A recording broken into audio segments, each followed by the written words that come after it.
can travel a lot more than you think. Here's a few tips that I live by that have personally allowed me to travel more in the last few years than I have in my entire life. Stay with one company as long as possible in order to maximize your PTO. So typically we all know the longer you stay with a company, the more PTO that you're allotted. Usually as a new employee starting out, if you're full-time and salaried, you're probably gonna get between 1, maybe 2 weeks of PTO. As your seniority within a company grows, you're probably getting an extra week of PTO every single year. Now, I don't know about you guys, but I like getting paid when I go on vacation. While I have taken time off unpaid to go do something, it's not something that I try to make a habit. If I can get paid for when I'm going on a trip, then I'm definitely gonna go that route. Tip number 2, and that's try to plan your vacations as far in advance as you possibly can. Now, this is something I actually struggle with a lot because I'm more of a spontaneous person. Planning in advance is not exactly something I want to do. However, I have learned that most of the places I want to go are places you really do have to plan in advance for.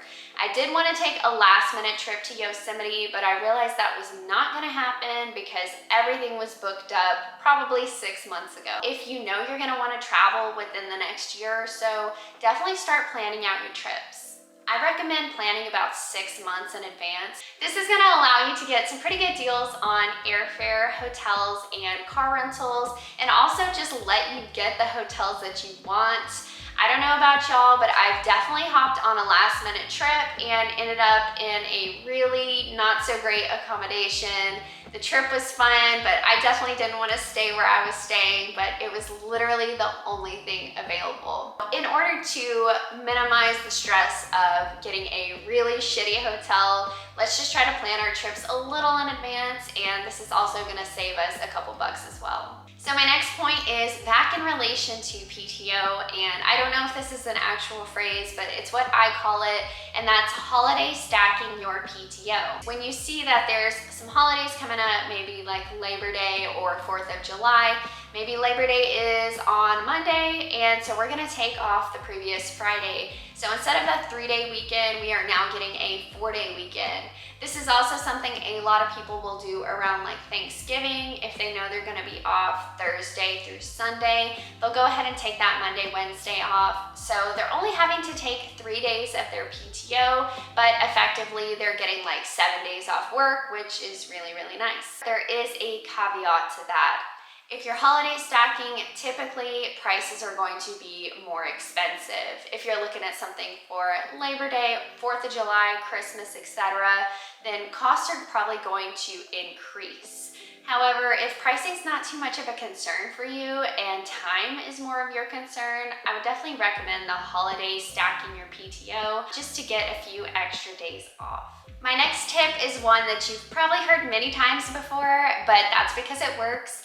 That's utilizing credit card points to your advantage. To be honest, I can't remember the last time that I paid in full for airline tickets, and that's because I utilize credit card rewards. Many credit card companies offer travel rewards or cash back that can be used towards flight purchases, hotels, car rentals, etc. So that is something that I have fully utilized in the last few years. I actually paid for both mine and my husband's flights to Hawaii using only credit card points. Now, obviously, if you're prone to overspending, or if maybe you've had issues with credit cards in the past, I'd probably steer clear of this option.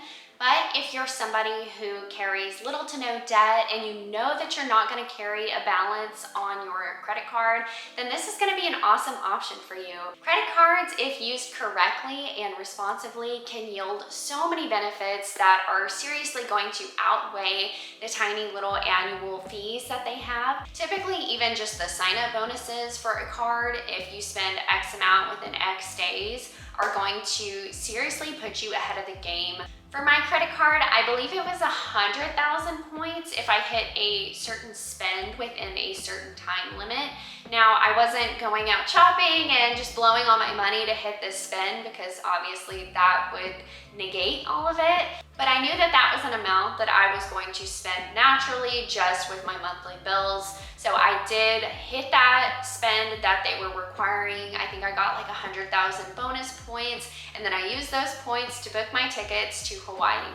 Additionally, if you have like friends or family who are interested in cards and they use your signups, then typically you can get some points for that as well. For instance, one of my brothers was interested in a travel card. I recommended him the one that I use because I've had some great luck with it. And then I ended up getting like 15 or 25,000, I can't remember. But I did get some points for his sign up as well. Don't go shelling credit cards out to your friends and family, but if they are looking for one and they do use your sign up link, you get a little kickback, so that's pretty cool too. This next tip has been a total game changer for me, and it's really allowed me to take my need to travel from a dream to a reality. Every time I get paid, I pull a certain amount out and I allot that towards travel. So basically, like how you would do that for rent or your car insurance, I do the exact same thing, but I allot that money towards travel. If travel is really important to you, then it should be something that you should be prioritizing. And by budgeting accordingly, that's exactly what I'm doing. I use a digital envelope system, and I use a specific software called You Need a Budget. There's a lot of different softwares that are set up similarly. If you're not using any kind of budgeting app, you could do something as simple as pulling money out of the bank each time you get paid. There's a lot of different ways, but basically just set some money aside each paycheck and allot that specifically towards travel. By using my budgeting system, I get to see that money add up over time. So when a trip does roll around, I have all the money allotted for that trip specifically. This allows me to pay for my trips in full, and I never have to worry about carrying a balance on my card. While travel is super important to me, I'm never gonna go into debt over a trip, and I make it a priority to pay in cash in full for everything that I pay for. When I talk about credit cards, I do use credit cards as a reward system to gain those points, but I never carry a balance. I think a lot of us can learn from treating travel like a bill, and we can see that money add up over time, as opposed to wanting to plan a trip but just feeling totally overwhelmed by the huge price tag on it. My next tip is take shorter, more frequent trips. This is something I'm definitely trying to do this year. I don't know about you guys, while a 1 to 2 week trip is really fun, sometimes it kind of wears you down, and it's a whole lot harder to take that extra time off of work versus multiple like 3 to 4 day weekends that are kind of sprinkled throughout the year. A 3 to 4 day weekend, you can actually get quite a bit done. It's also quite a bit easier to save for those shorter trips because you're not going to be spending nearly as much money.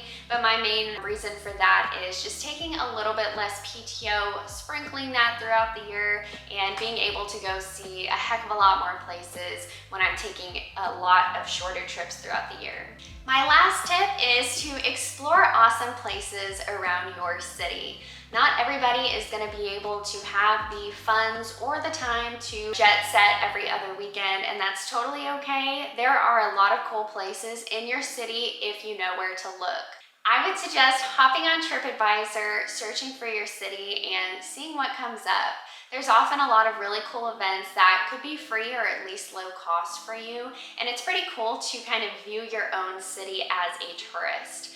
While I'm not super big on staycations, I do think that sometimes we overlook some of the cool stuff in our own community. All right, that is all for today's video. I really hope that you guys enjoyed some of these tips, and I hope that at least one of them resonates with you and you're able to use that this year in order to hit your travel goals. But remember, it's all about the journey, not the destination. Thank you guys so much for watching, and I will catch you in my next video.